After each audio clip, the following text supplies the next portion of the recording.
Monsieur le Président de l'Assemblée générale, Monsieur le Secrétaire général adjoint, Mesdames et Messieurs les chefs de délégation, Mesdames et Messieurs, je voudrais avant tout propos saluer les efforts inlassables des États membres ayant permis l'élaboration de l'ambitieux agenda de 2030 pour le développement durable, bâti sur les acquis des objectifs du millénaire pour le développement. Je salue aussi l'engagement combien important du président de l'Assemblée générale, du secrétaire général et son équipe, ainsi que les contributions louables des institutions spécialisées, du secteur privé et de la société civile.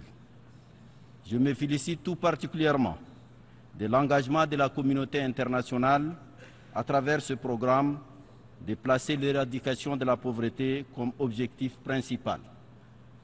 Nous devons remettre le développement mondial sur les rails et au service des peuples, grâce notamment à une solidarité internationale plus renforcée.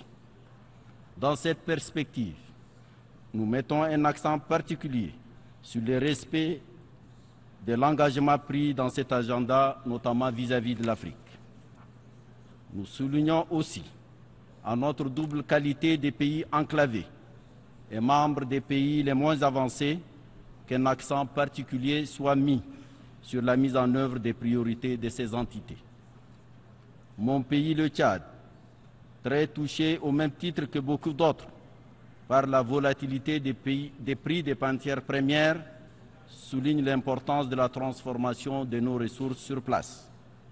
Aussi appelons-nous à davantage d'investissements et surtout d'engagement afin de veiller à une exploitation des richesses sur la base des contrats plus équitables pour les pays producteurs et en conformité avec les législations nationales. Dans cette perspective, nous appelons à la mise en place des infrastructures de transport, d'énergie, hydraulique, socio-sanitaire et agricole. S'agissant de l'énergie durable, nous saluons les nobles initiatives multilatérales et bilatérales, notamment celle du secrétaire général, sur l'énergie durable pour tous, dont l'élargissement de la composante nationale permettra à certains de nos pays de domestiquer l'énergie renouvelable, contribuant ainsi à l'atténuation et à une meilleure adaptation au changement climatique. De même, nous attendons avec beaucoup d'intérêt l'opérationnalisation du mécanisme de facilitation et de transfert de technologies qui sera lancé durant nos assises.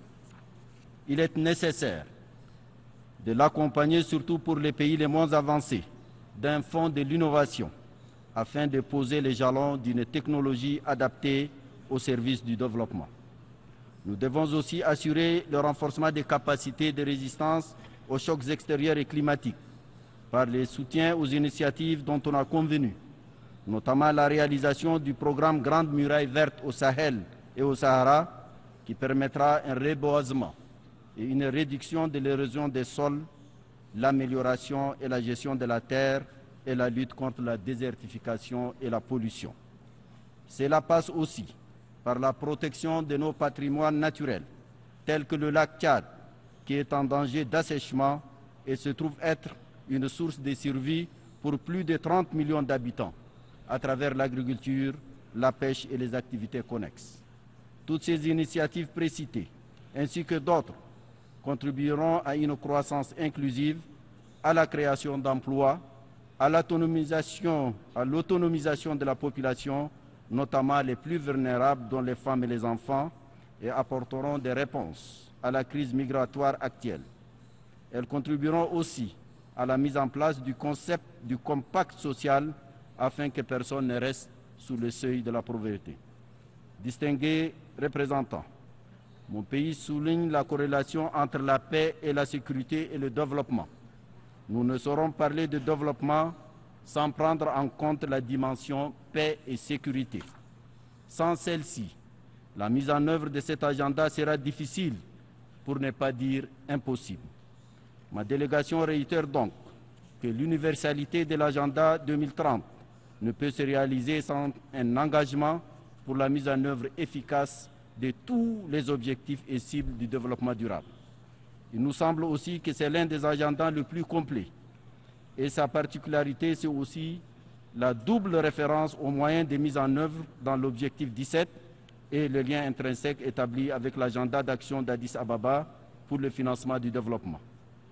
Certainement, la mobilisation des ressources domestiques est importante pour l'appropriation des pays de leur propre développement.